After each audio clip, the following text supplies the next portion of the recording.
नमस्कार, मिशन 24/7 देख रहे हैं आप और मैं हूं आपके साथ सिमरनजीत सिंह। बुलेटिन की शुरुआत करेंगे हेडलाइन के साथ और उसके बाद दिखाएंगे सभी छोटी बड़ी खबरें फटाफट अंदाज में। तो आइए सबसे पहले हेडलाइंस पर नजर डालते हैं।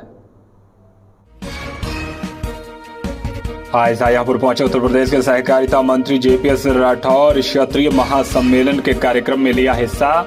जेपीएस राठौर ने सपा के राष्ट्रीय अध्यक्ष अखिलेश यादव पर जमकर बोला हमला। कहा समाजवादी पार्टी को प्रशिक्षण नहीं, डीएनए में बदलाव करने की जरूरत।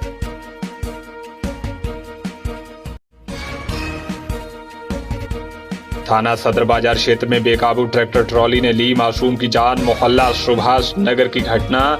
बेकाबू ट्रैक्टर ट्रॉली ने घर के बाहर खड़े मासूम को कुचला।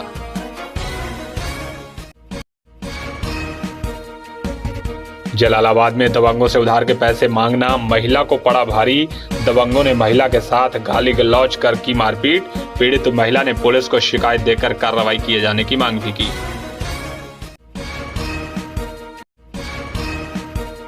शाहजहांपुर के लोगों को मिलेगी बड़ी सौगात। स्मार्ट सिटी मिशन के तहत बनाया जाएगा शॉपिंग कॉम्प्लेक्स। प्रोजेक्ट बनाकर शासन को भेजा गया। नगर आयुक्त बोले स्वीकृति मिलते ही जल्द शुरू हो जाएगा काम।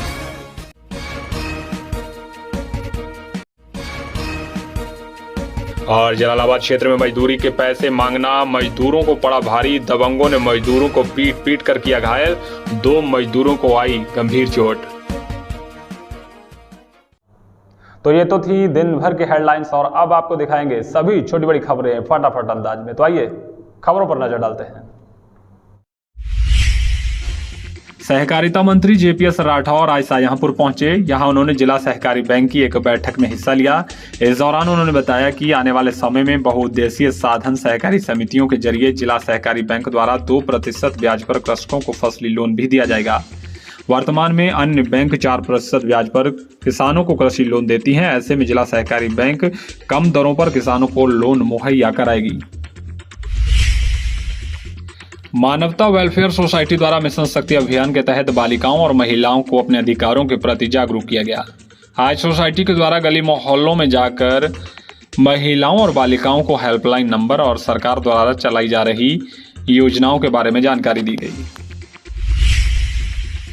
थाना सदर बाजार क्षेत्र के मोहल्ला सुभाष नगर में बेकाबू ट्रैक्टर ट्रॉली ने मासूम को टक्कर मार दी। टक्कर लगने से घायल हुए मासूम की मौत हो गई। आपको बता दें कि सुभाष नगर कॉलोनी के रहने वाले दिनेश का 2 साल का मासूम बच्चा कार्तिक खेलते खेलते अचानक घर से सड़क पर आ गया। इस दौरान तेज रफ्तार ट्रैक्टर ट्रॉली ने मासूम को टक्कर मार दी। टक्कर लगने से कार्तिक गंभीर रूप से घायल हुआ, जिसे आनन फानन में इलाज के लिए अस्पताल ले जाया गया। यहाँ डॉक्टरों ने उसे मृत घोषित कर दिया। स्थानीय लोगों का कहना है कि इससे पहले भी ट्रैक्टर ट्रॉली के चालक तेज रफ्तार से यहाँ फर्राटे भरते हैं और कई बार बच्चे बाल बचे हैं। शाहजहांपुर के लोगों को बड़ी सौगात मिलने जा रही है। स्मार्ट सिटी मिशन के तहत शाहजहांपुर में शॉपिंग कॉम्प्लेक्स बनाया जाएगा। टाउन हॉल इलाके में बनने वाले शॉपिंग कॉम्प्लेक्स का प्रोजेक्ट बनाकर शासन को भेज दिया गया है। नगर आयुक्त संतोष कुमार शर्मा ने बताया कि ये शॉपिंग कॉम्प्लेक्स 25 करोड़ रुपए की लागत से बनकर तैयार होगा। प्रोजेक्ट को स्वीकृति मिलते ही जल्द ही काम शुरू हो जाएगा। नगर आयुक्त का कहना है कि शॉपिंग कॉम्प्लेक्स में दुकानों और शोरूम के साथ साथ बच्चों के मनोरंजन के लिए गेमिंग जोन और खान पान के लिए रेस्टोरेंट भी बनाया जाएगा।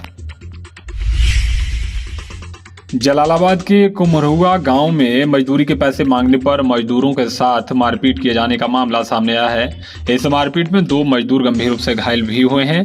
कुमरुआ गांव के रहने वाले लोगों ने बताया कि उनके परिवार के कई लोग गांव के ही एक किसान के खेत से मूंगफली उखाड़ने का काम करते थे। किए गए काम की मजदूरी मांगने पर गाली गलौच और मारपीट की गई। इस दौरान प्रमोद और अनुज नाम के 2 युवकों के हाथ में फ्रैक्चर भी हुआ है। पीड़ित परिवार का कहना है कि पुलिस ने मामूली धाराओं में दबंगों के खिलाफ मुकदमा पंजीकृत तो किया है, लेकिन अभी तक सभी आरोपी खुलेआम घूम रहे हैं और अंजाम भुगतने की धमकियां भी दे रहे हैं। छात्रों की तमाम समस्याओं को लेकर आज एक ज्ञापन पुलिस अधीक्षक को सौंपा गया। ज्ञापन सौंपते हुए कहा गया है कि छात्र समुदाय को प्रभावित करने वाली असंवैधानिक घटनाएं बेहद चिंता का विषय हैं। वहीं इस दौरान जीएफ कॉलेज और पुलिस कर्मियों पर भी छात्रों के साथ दुर्व्यवहार करने का आरोप लगा है। इस मामले में भी छात्रों ने ज्ञापन सौंपकर कार्रवाई किए जाने की मांग की है। जलालाबाद के बारापत्थर चौराहे पर 2 बाइकों की आपस में भिड़ंत हो गई। इस भिड़ंत में एक महिला गंभीर रूप से घायल हो गई, जिसे प्राथमिक उपचार के बाद जिला अस्पताल रेफर किया गया है। मुड़ियास गांव का रहने वाला युवक अफसाना नाम की महिला को बाइक पर बैठाकर ले जा रहा था। तभी उसने पेट्रोल पंप की ओर पेट्रोल भरवाने के लिए बाइक को मोड़ा। इस दौरान अचानक से अज्ञात बाइक चालक ने टक्कर मार दी। टक्कर लगने से बाइक पर बैठी अफसाना के गंभीर चोटें आई हैं, जिसे इलाज के लिए अस्पताल ले जाया गया है। कोतवाली पुलिस ने वांछित चल रहे एक अभियुक्त को तमंचा और कारतूस के साथ गिरफ्तार किया है। पुलिस ने वर्कजई मोहल्ले के रहने वाले केशव को गिरफ्तार कर जेल भेजा है। केशव पहले के एक मुकदमे में वांछित चल रहा था। जलालाबाद में एक महिला को दबंग से उधार के पैसे मांगना भारी पड़ गया। उधार के पैसे मांगने पर दबंग ने महिला के साथ गाली गलौच और मारपीट की है। मोहल्ला गांधीनगर की रहने वाली महिला चंद्रावती ने पुलिस को तहरीर देते हुए बताया कि उसने पड़ोस के ही एक युवक को 3000 रुपए उधार दिए थे। जरूरत पड़ने पर जब पैसे वापस मांगे तो गाली गलौच करते हुए मारपीट करने लगा। फिलहाल पुलिस ने तहरीर लेकर मामले में छानबीन शुरू कर दी है। जिले में डेंगू और मलेरिया का प्रकोप लगातार बढ़ता जा रहा है। तो वहीं आज मीरानपुर कटरा थाना क्षेत्र के मिल्कीपुर गांव के रहने वाले राजवीर की अचानक तबीयत खराब हुई और मौत हो गई। राजवीर को सरदर्द और उल्टी होने के बाद परिजन आनन फानन में तिलहर अस्पताल लेकर पहुंचे थे। यहां उसकी मौत हो गई। राजवीर की अचानक हुई मौत के बाद परिवार में कोहराम मचा हुआ है। आज शाहजहांपुर के गांधी भवन सभागार में क्षत्रिय महासम्मेलन का आयोजन किया गया। इस सम्मेलन में बतौर मुख्य अतिथि उत्तर प्रदेश के सहकारिता मंत्री JPS राठौर भी शामिल हुए। कार्यक्रम के दौरान उन्होंने उत्तर प्रदेश के सभी क्षेत्रियों से एकजुट होकर 2024 के लोकसभा चुनाव में भाजपा को बड़ी जीत दिलाने की अपील की। क्षत्रिय सम्मेलन के दौरान JPS राठौर ने समाजवादी पार्टी और इंडिया गठबंधन पर भी करारा हमला बोला।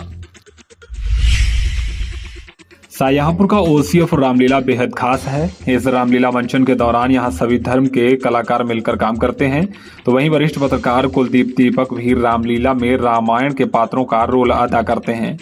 कुलदीप दीपक पिछले कई वर्षों से इस रामलीला में हिस्सा लेते चले आ रहे हैं। आज शाहजहांपुर पहुंचे उत्तर प्रदेश के सहकारिता मंत्री JPS राठौर ने समाजवादी पार्टी और उनके मुखिया अखिलेश यादव पर हमला बोला। समाजवादी पार्टी के प्रशिक्षण शिविर पर उन्होंने कहा कि संगठित होने के लिए समाजवादी पार्टी को अपने DNA में बदलाव करना होगा। समाजवादी पार्टी के कार्यकर्ता उदंड हैं जो प्रशिक्षण के बाद भी नहीं सुधरेंगे। उन्होंने कहा कि समाजवादी पार्टी और भारतीय जनता पार्टी के DNA में बहुत बड़ा अंतर है। साथ ही उन्होंने समाजवादी पार्टी को कांग्रेस से दूर रहने की भी सलाह दी है। दीपिका हैंडलूम के मालिक नितिन खन्ना ने मानवता की मिसाल पेश की है। नितिन खन्ना ने ग्राहक को खोया हुआ सोने का ब्रेसलेट ढूंढकर वापस कर दिया है। दरअसल 23 अक्टूबर को रात करीब 9 बजे हरदोई जिले की रहने वाली कांग्रेस की प्रदेश महासचिव मंजू मित्रा ने दीपिका हैंडलूम से खरीदारी की थी। खरीदारी करने के बाद वो वापस हरदोई चली गईं। मंजू मित्रा ने बताया कि हरदोई पहुंचते ही उन्होंने देखा कि हाथ में पहना हुआ सोने का ब्रेसलेट गायब है, जिसके बाद वो रात में ही दीपिका हैंडलूम वापस पहुंची। यहां काफी तलाश करने के बाद ब्रेसलेट नहीं मिल पाया। तो वहीं आज दुकान में काम करते हुए एक कर्मचारी को पर्दे में लिपटा हुआ ब्रेसलेट मिला, जिसके बाद नितिन खन्ना ने मंजू मित्रा को कॉल कर इस बात की जानकारी दी। वहीं आज मंजू मित्रा शाम को दीपिका हैंडलूम पहुंची और खोया हुआ ब्रेसलेट पाकर बेहद खुश हो गई। इस दौरान मंजू मित्रा ने दीपिका हैंडलूम के मालिक नितिन खन्ना और उनके स्टाफ को धन्यवाद बोला है।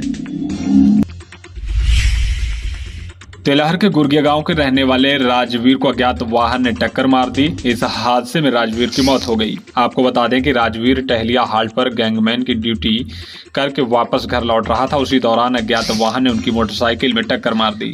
दरअसल राजवीर को टक्कर लगने के बाद वो घायल हो गया था, जिसे अस्पताल ले जाने पर डॉक्टरों ने मृत घोषित कर दिया।